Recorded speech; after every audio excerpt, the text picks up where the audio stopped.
4th down, the final play. What is up? Unless they can stick it in the end zone. Dorsey under pressure, throws it. Incomplete. The Buckeyes win. Ezekiel Elliott, and he's got an opening. Elliott off to the races. Can they catch him? Feature the two backs as receivers, and now a downfield shot on first down for the end zone. Touchdown, Ohio State strikes first. Making adjustments again, and there is Smith running free, breaks a tackle. Ohio State strikes quickly from 45 yards. Pressure comes. Soar, knock it out, and picks it up. Jack Soar, coming down the sidelines. Ohio State scoop and score, and dagger from 82 yards. Here they come. Heavy pressure, Howard delivers downfield, and Smith, he's got it! Jeremiah Smith, the 2025 College Football National Champion, Coach Ryan Day, and the Ohio State Buckeyes. Welcome in, Buckeye Backers. We are bringing it to you live from Seattle, Washington, to the cornfields of Enid, Ohio. We are the pulse of Buckeye fans across the nation, with Seattle Matt and Buckeye Steve. What is up, Buckeye Backers? We got another show for you. Ohio Bobcats came in and we took care of business. We might have started slow, but we finally took care of business, didn't we? Took a while to get the wheels moving, but they got moving in the second half. They definitely gave us a little run there for a bit. Gave us a little run for the money. Hey, this team was pesky. We knew it from the start, and we talked about it. Parker Navarro was a great quarterback. I think the biggest thing we have to talk about was this was like a coming back down to earth game for Julian Sang. He, finally played like he's just started playing quarterback. He had that Stroud moment where Stroud had trouble against Oregon, had trouble against Minnesota. I think that's a good thing in the long run. You need a little bit of struggle in order to get over the hump. The best thing that could have happened is to do this right before a bye week against a team from the MAC, right? Like the Ohio Bobcats. But it did get a little scary for a moment. Those nerves started creeping up on everyone. And I was, woo. Yeah, Are we giving them that chance? I talked about it on Wednesday. You have to hit a team like this in the mouth from the get-go. You have to push them down. You let them in it, keep them in it till the fourth quarter, and then watch out because you give the team hope. Finally, the bully becomes the bullied, and they hit just at the right time where they're like, we got to put this away, and you got to give them credit for that too as a team. Like they didn't wait until the fourth quarter to be like, oh, we got to turn it on now. They did it right after half, after that first score that Ohio had. And they were like, boom, we're ready. We're ready to silence the storm. I think the first half, it was more like us not getting in our own way. Obviously, how many times we were in the red zone, how much yards we had compared to Ohio. It was more like us kind of being in our own way. But that 67-yard catch to Hendricks for the Bobcats, man, at that point I was like, watch out. Ooh. Yeah. And some of this was Parker Navarro being in the second half. Ohio State finally took over. And I told everyone this before. Parker Navarro, he was what ran this whole team. Like he made the team a great team. Obviously, there were some surrounding components that were pretty good, but without him, it's a completely different team. So when he went out, kind of took the sails off of them, in that second quarter. I think it was more. I think it was just more bust from Ohio State, man. I mean, Navarro really didn't have a great day. He had that one. No. They had the one catch that was kind of the defense failure, and then you had Sayin throwing that pick that led to some points too. So I think that was the two issues. Other than that, man, the defense held the offense in check pretty well. Yeah, the red zone offense is where we got to talk. Yeah, the red zone offense was a struggle. That was atrocious. That was atrocious. This Ohio Bobcats team was tied for 6th in the MAC in opponent red zone percentage. So they were giving up 83.3% of the time they were giving up a touchdown. and we couldn't punch it in twice from the 2-yard line. Twice. Bo Jackson needs the ball there. Get Bo Jackson in on the goal line. He's not going down on the 2. Believe me. No, you're seeing a star in the making for sure. He's going to be the number one guy. He's going to be the guy toting the rock before too long. Obviously, they're still trying to get his feet wet, get some carries underneath him, and probably work on his blocking in the backfield.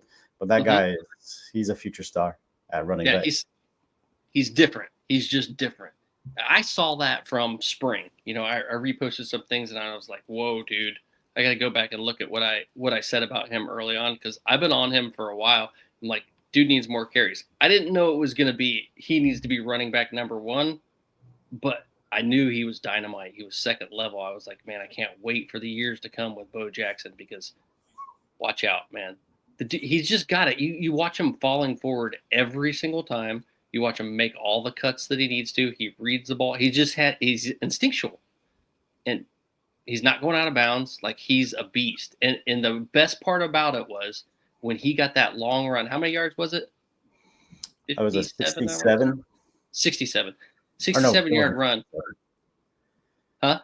It wasn't a 67. It wasn't 60. I think it was 50-something. Yeah. I wanted to say 57. For some reason, that's sticking out in my head. But you saw Jeremiah Smith in the background. And go look at the picture Ohio State posted. 64. Jeremiah Smith is just flexing. It was what? 64. 64 yards? Yeah. Which is awesome. I mean, if we can get 64-yard runs all the time, great. We'll take it. But Jeremiah Smith in the background of that picture, just flexing, like, yeah, that's my boy. I just love that, man. When they're supporting their bros, especially some guy that's a freshman that's just coming on the team, earning his stripes, it tells you a lot about what they think of Bo Jackson when, you know, the GOAT, Jeremiah Smith, is back there. Hey, supporting the dude, like, happy for him. You know what I mean? Oh, absolutely. I mean, you're starting to see maybe a little bit of a four-headed monster here at running back. I mean, James People, he still did his thing, had 6.7 yards a carry. Donaldson still the short yardage back. But one thing that I noticed is we finally got to see Lincoln come in. Oh, yeah. I like that. I like that package. Wildcat. So I'm ready to see that down the road. Yeah, I like to see it more, too. I'd like to see it a lot more. I think we're going to save it, but you got to see a taste of it today. Yeah, at least throw it out there. Let them get a little piece of it. But also, I think this defense, wow, this defense is good. That defensive line shut them down when they needed to. What was that? Right in the, not quite the middle of the third quarter, but that second possession that Ohio had. Just Caden Curry was all over the place during the game. Bo Atkinson turned it on when he needed to. You saw Kenyatta Jackson come around from the opposite edge to make a tackle on a run play to the right. This defensive, like K-Mac, had a sack. Like, this defensive line was getting after it, as they should, you know. Yeah, we actually had 4 total sacks today, our most sacks in a game this season. So the pressure was there. The defense, I mean, they held Navarro to 94 passing yards. They held how many rushing yards 24 rushing yards, 24 for the max for the running back. Team stats, they held him to 2 yards per rush, and they only had 34 total. So, like, the defense, other than that one play, they were on it, man. We'll take that all day. And a lot of the pressure on the defense was from the offense too. Yeah, 2 turnovers. And what did they have, like 570 some yards total? Yes, 572 yards to Ohio's 181. It was a lopsided game. The score didn't look like it for a long time, but it was a lopsided game stats-wise. And the broadcasters were like, they had 572 yards of offense, and they're not clicking on all cylinders yet. Wait till they do. Dude, once this team really starts to pick it up, it's going to be second level, and I can't wait to see. If they're going to pick it up, though, they got to pick it up in the red zone, because I don't think the red zones really look good all year. No. In specific spots, especially we're talking about the last 2 opponents, including the one today. And then obviously I think we struggled a little bit in the red zone with Texas as well. But you saw that pass that should have gone to Brandon Ennis. It was set up for him on that first red zone. It was just a misread by saying the interceptions, the one tip, that was something that we were worried about with saying from the beginning of the year, just because he's a little bit shorter, you know, like 6'1", between 6'1" and 6'2". So the tips are going to happen on occasion. The one that I didn't like was when he just forced it out as he was getting sacked. I mean, that's one that you just got to bite, man. You can't throw that. As far as a first starting quarterback, though, I'm not going to complain about him too much, man. Like, obviously, he needs to clean those up when we're against bigger opponents. Like, he can't afford to give 2 turnovers away. But other than that, man, like, he's been phenomenal the first 3 games. Oh, absolutely. Yeah, I mean, playing out of his mind. This was just like a comeback down game. Like, he was almost too good those first 2 games. Yeah, if reality is going to smack you in the face, you're happy it's against the Bobcats. That's right. I wish that they would have leaned in a little bit more with the mascot fight too and made it more. They did like a tug of war.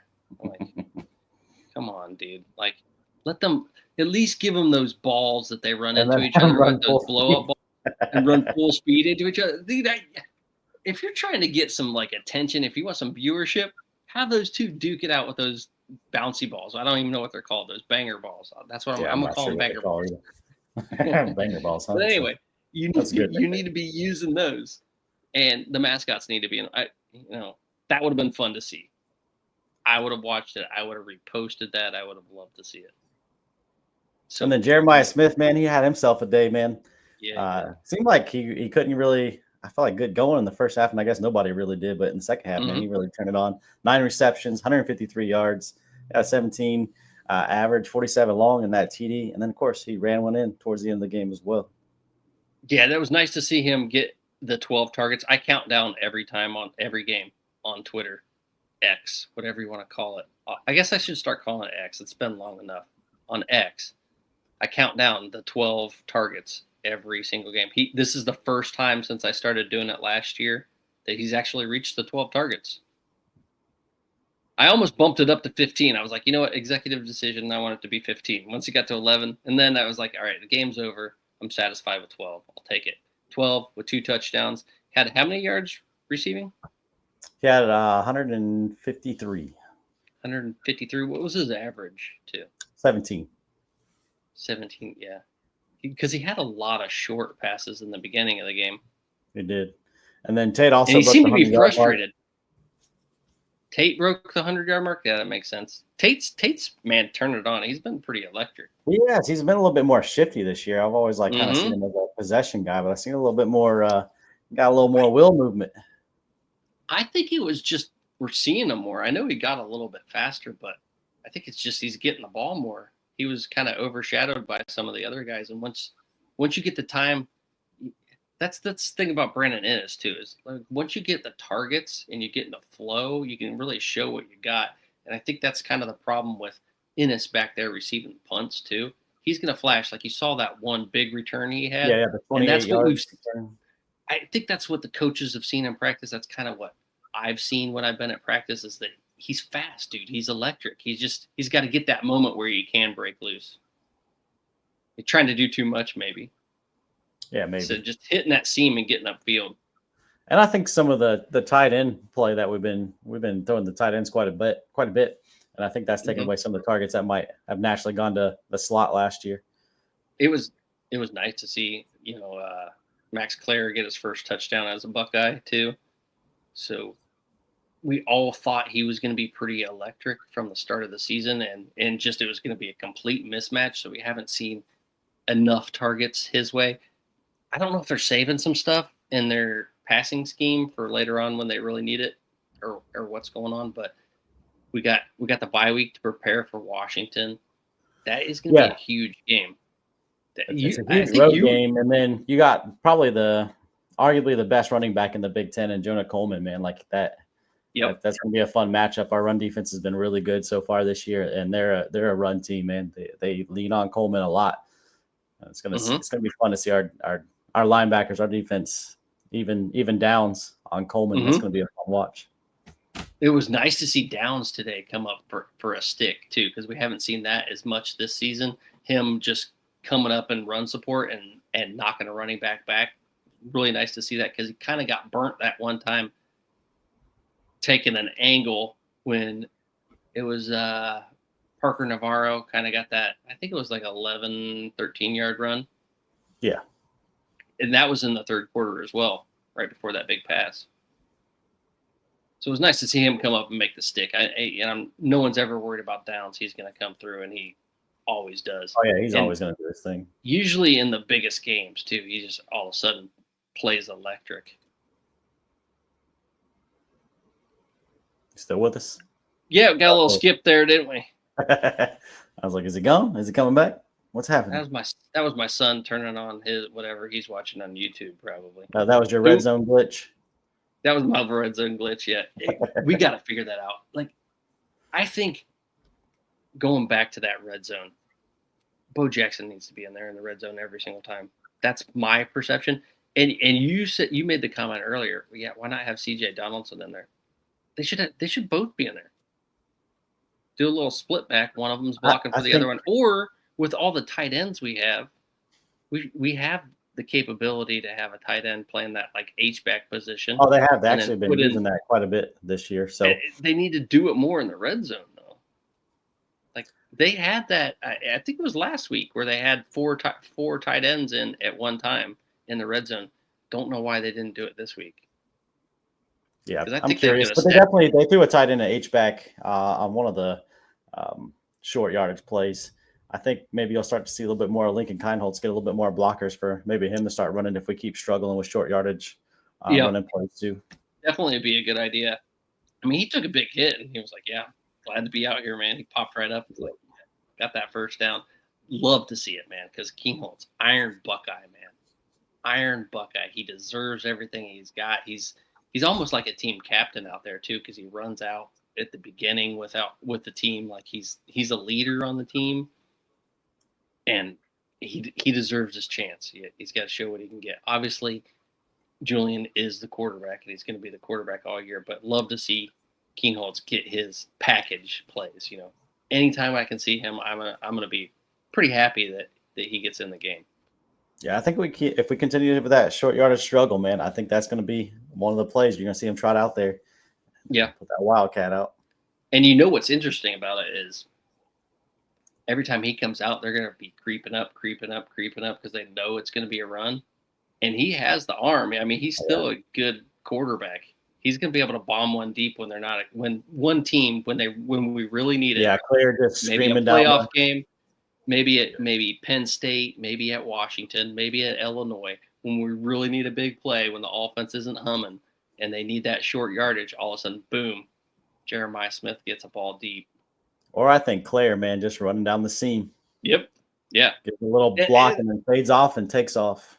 Kind of one of the things we've been waiting for, to see Claire a little bit more down the seam. Seen it a little bit. I mean, more dump off passes and not like straight down the seam like we saw in the spring game. That was what really got everyone like, whoa, man. If he's running down that seam, saying to Claire, watch out. Yeah, it's coming, man. It's coming. You know what we really haven't seen a ton of is those deep crosses that we're seeing with the slot underneath. And then we saw that a little bit with the tight end, too. It's going to be interesting to see when they start breaking that out. Yeah, I think the bye week is in a perfect spot, man. We got to prepare to get, or we don't have to, obviously. Ryan Day and the staff needs to get Julian Sayin ready for this big road trip, man, against Washington. I mean, it's going to be huge, his first road trip, so we'll see how that goes. So I think he's going to be really comfortable finding someone like Claire. Those tight ends are going to be his kind of comfort spot. Mm-hmm. Didn't you write the article about Washington and their win streak? Yeah, they have 23 games in a row at home. Yeah, probably 22 now. It was 21 when you wrote it, wasn't it? Mm-hmm. Yeah. That's a hard place to play. Like last year, they won every game at home. They were undefeated at home. The year before, obviously, they were in the they were in the playoffs. And they're in the national championship game, yeah. So they won all their games until they got to Michigan. Yeah, you think like as bad as they were last year, they still won every single home game. As bad as they were roster-wise last year. Yeah, they lost everything, all their away games. I think they lost all of them. Yep. Every road game, won every home game. Damn. Yeah, and it's been – I think the last team that beat them was Montana State. It's something wild like that. I think it was Montana State in 2021. We might have to Google that, but I'll do that. Anything else from the game that you thought was just, man, glad about or just eye-opening? Oh, field goal. We got a couple field goals first time for the season. Didn't like to see him, but I'm kind of happy to see that first one just because we wanted to trot fielding out and at least get the field goal attempt out of the way for the season before going on the road in a hostile environment in Seattle, Washington. Love to see him knock one through. Now, by the time we got to the second one, I was like, dude, come on. We need to punch these in, man. I don't want to see any more field goals. I don't like 3 points, man. Yeah, I feel like we weren't as aggressive either. Like, I think there was a couple fourth downs we probably could have went for it on. We didn't, which is fine. I think obviously we needed some separation at that point. So it's probably a good call by Ryan Day. I would say for a young team responding in the second half, especially with Ohio coming out and getting that 67-yard touchdown. And it was a 4-point game, 3-point game there for a minute. And then obviously the team being young and responding. That's why I think you've seen Lincoln out there yelling at folks. You've seen Smith kind of doing his thing, Downs doing his thing, like trying to make sure all the younger players are getting boosted and hyped. Like, yo, it's we may not have seen a dogfight coming, but it's here. And I think they actually woke up and responded well, which you don't always get that out of young teams. All of a sudden it was go time. They're like, hey, it is now. Like, we are not losing to Ohio in the shoe. This is insane. Time to go. Let's pump it up. Let's show them what we're about. And they did. And like I said earlier, that is what really makes the difference in this team. If you let them get into the fourth quarter with a little bit of that momentum, then there's a chance in an upset. I mean, college football Reddit even posted, hey, we might have a transitive property. Rutgers beating Ohio State here in an hour or two. It's like, dude. And I right under it, I was just like, wait for it. And then, boom, Jeremiah Smith hauls in the big one. Yeah, I think Washington will be our toughest test. I think Texas is a more talented team, but I just think about taking all these young players on the road that this will be the toughest test so far this year. Not talent-wise, not roster-wise, not coaching scheme-wise, but just pure effort and energy coming out all the way out to the West Coast to play the Huskies. And it's, the time change is different. You're traveling 2,000 miles. I mean, that's a plane flight, man. And you're getting up there, you're seeing it's a loud environment. I haven't been there. It might want to be the most underrated stadiums to play in. Like, there's a reason they have a 22-game home winning streak, even with the bad roster last year like that. And obviously, Seattle Matt lives there. He goes to games all the time. His wife is a big Huskies fan. Been going all her life. She's from Seattle area. That's why Seattle Matt is Seattle Matt, because that's where he lives. And he talks about it. He's like, this is a very extremely underrated place to play. You can't hear anything. It is deafening. It's a lot like what you saw at Oregon last year, where people are like, whoa, this is real. All right. Like that Pacific Northwest, there's a reason they kind of fit in the Big Ten territory, because they have that kind of following and that fan base that's rowdy, kind of fits in a little bit in the Big Ten. He says, there are some differences. Maybe Washington fans are a little bit fair weather fans, but you're going to get that on the West Coast where there's a lot to do, a lot of hiking, on the water. I always feel like they draw a younger crowd too, especially Oregon. Maybe not Washington's probably got a fair mix, but Oregon always draws a younger crowd, and the younger crowd's always going to be a little bit more. Yeah. Getting after it. Turn it up. Yeah. And you see how good Oregon's been the last several years, and man, going to Washington was never easy ride for them. Yeah. But let's get into the offensive line, because that run blocking doesn't seem to be real good. Their pass blocking has been amazing, like insanely good, which doesn't add up a lot to me. I really thought that this was going to be kind of a road grading team and be able to open up holes. Sometimes there's huge holes. It's just really inconsistent.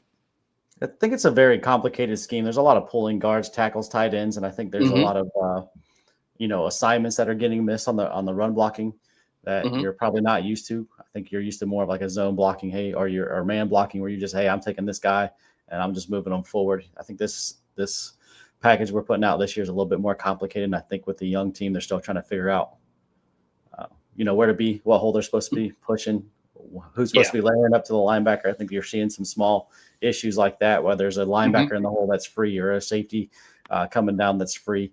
And then I think before Bo Jackson, that we've had a hard time with our running back shaking that one tackle in the hole. Yeah, getting to that next level and trying to make a man miss at the second level. I want to actually show this Bo Jackson run because it's worth a view. I mean, everyone wants to see this. Everyone who's anyone. Let's check it out and see how the video shows up today. Bo Jackson, 64-yard run. Yes, sir. All right, let me know if that's showing good. Up the middle. That's a good start for the Buckeyes. And here he goes. Bo Jackson. I'll see a 67-yard touchdown.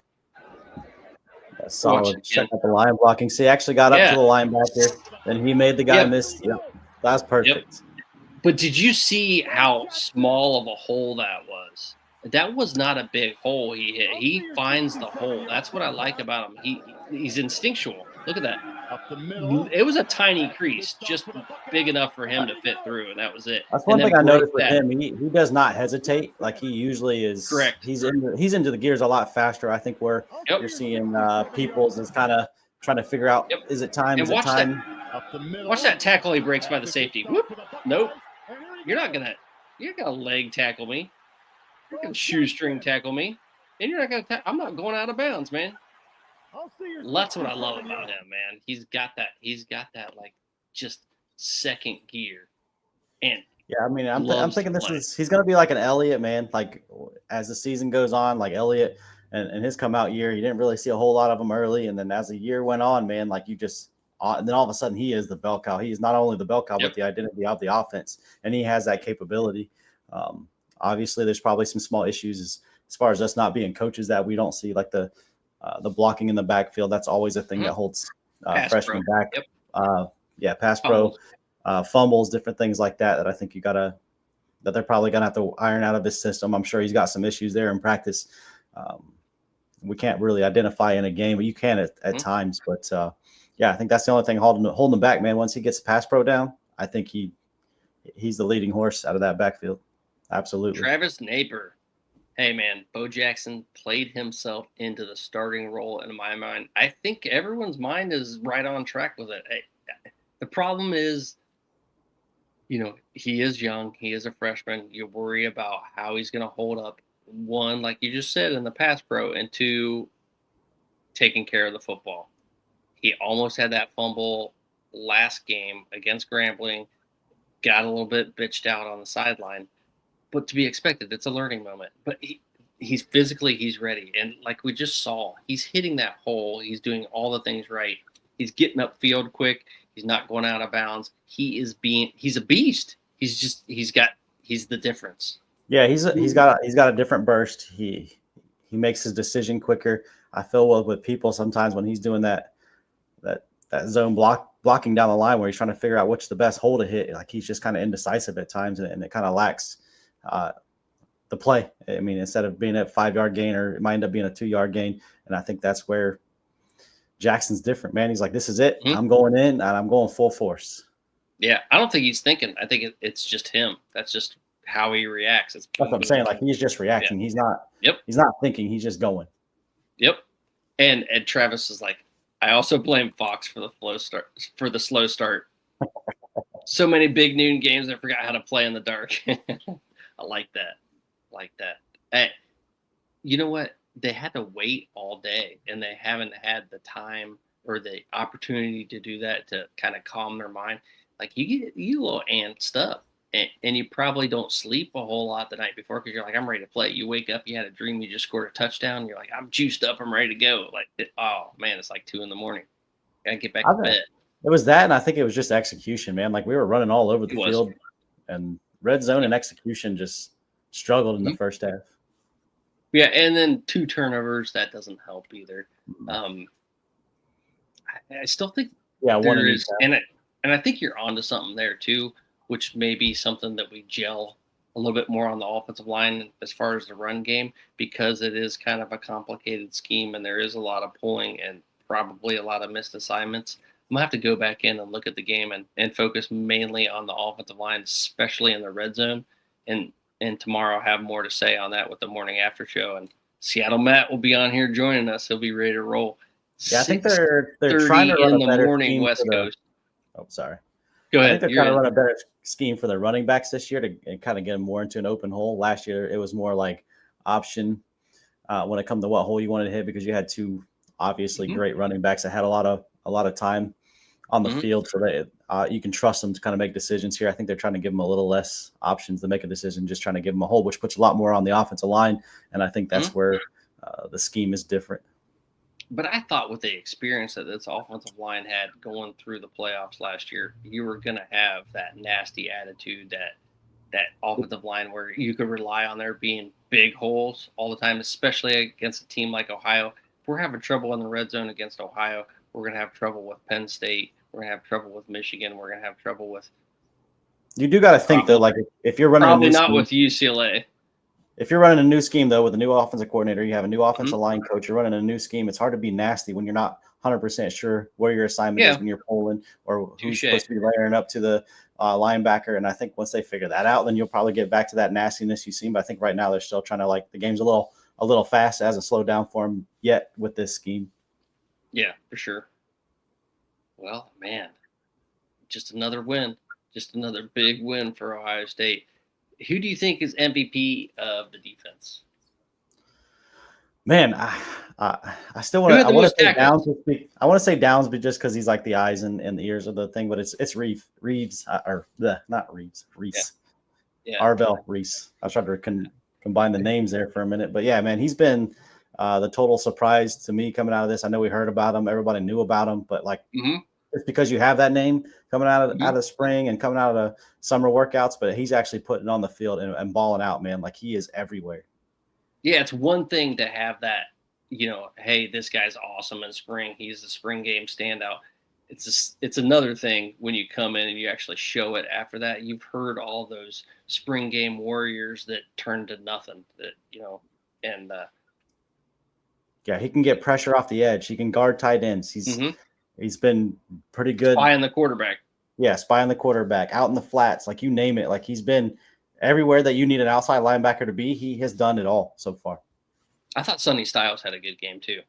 Styles is always going to have a good game. I mean, that dude's a freak. Yeah. I mean, he's a damn good linebacker. I'm just giving it to Reese just because he came out of, I guess you would say nowhere, right? Mm-hmm. Kind of the surprise of the defense for the year so far, along with they didn't really test our DBs that much. They weren't throwing on the corners. IGB had his first penalty of the game. That was kind of we're all counting down the clock. Everybody don't want to bring that back. But hey, if you do it once every 3 games, I'm with you. I'm good for that. Like, and right? They talked. Oh yeah, that hit was ooh. And they reviewed it for targeting. I was like, there is no damn way. If you even get close to calling that targeting, we got to stop playing football.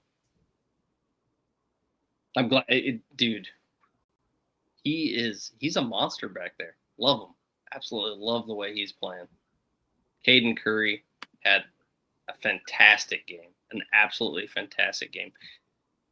Travis is blowing up the locker room, and great comments, Travis. Caden Curry had a solid game. He was getting some Sawyer vibes on his way as he was batting those passes. Yeah, and he was all over the place, being tackling. He had a sack too, didn't he? Yeah. A couple of tackles for losses too. He did 2 tackles for a loss and 1 sack. Yeah, dude, all over the place. Was an animal. Big Donald, man, holding down the middle. K-Mac, man. You got to give K-Mac some love. We're going to talk about the defensive line. That guy is the anchor of this defense. Oh, yeah. He was blowing it up. He was in the backfield quick, especially in the first half. I didn't see it as much in the second half. I'm going to have to go back and look at that. But he was blowing up the offensive line in the first half right away.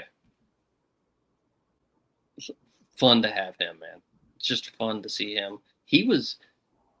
I think he's only like 6'1", 6'2", and I'm pretty sure that's why he wasn't as highly recruited as some of the other guys that you would see with coming out of Georgia. He's 6'3", 326. I think 6'3"? We just have some really good defensive tackles in front of him, man. Like I think this guy has been one in the waiting. He's just it's Ohio State, man. It's hard to get on the field. Like I think he was one.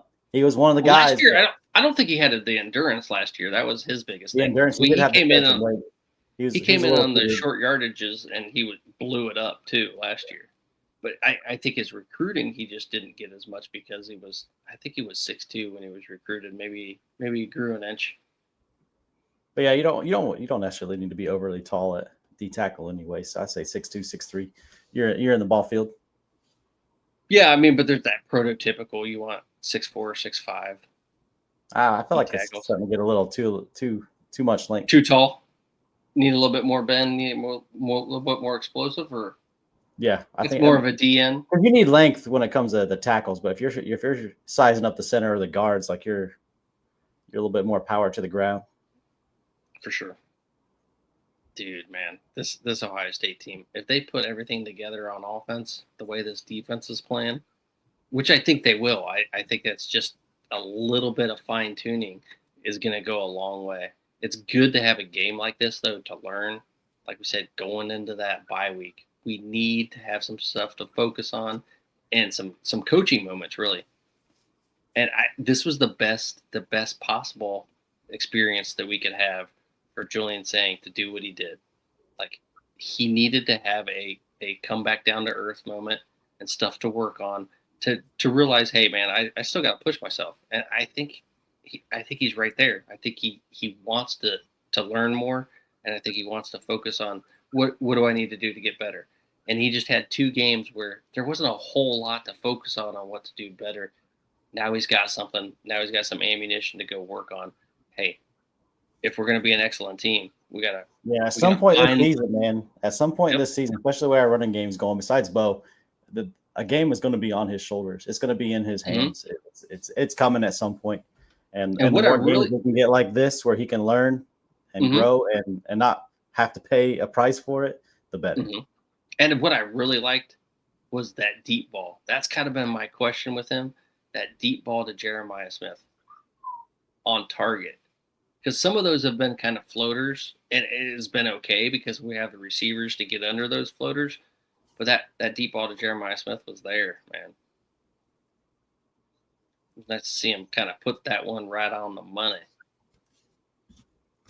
But there's all these other games, man, and we're not going to get into it in here. This is kind of now just a strictly Buckeye show because we got one coming up, college football backers, right after this, right after the games are over. We're going to get into it with about 7 or 8 other guys that'll be hanging out in the background. They each focus on certain games. If you want to get a real college football,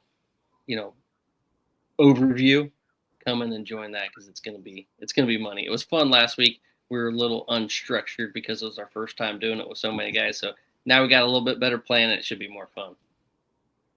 I'm excited. I'm ready. Ready to hit this? All right, man. Well, hey, what happened with Notre Dame? Oh man, I haven't actually had a chance to look. I had it up, and then moved some stuff around. Let's see. They were up 3 last I checked. Yeah. Give it a little update. That was when we started. 34, 5 minutes left, pretty much. Oh shit, we gotta go watch that, boy. Yeah, we gotta get out of here. We gotta go watch that, brother. All right. Yes, well, sir. Hey, make it always quick on a recap, just post-game summary. Get in the show next time. Get in the locker room, Travis. It was a pleasure to have you, man. Thanks for joining us. And get in there. Get in that locker room. You get a chance to earn a little bit of merch. We got hats coming starting next week. I believe delivery date is on Tuesday. If you get in the locker room enough, multiple weeks, getting comments like Travis had today, you're in the chance to get a hat. Get your black stripe removed and you're a member of the locker room. We send you out a hat. All right? Get in there. God bless. Take care. Got a week off. That kind of sucks, but then we'll be back out in Washington and it's going to be awesome. Yes, sir. Peace out. OH. Ayo.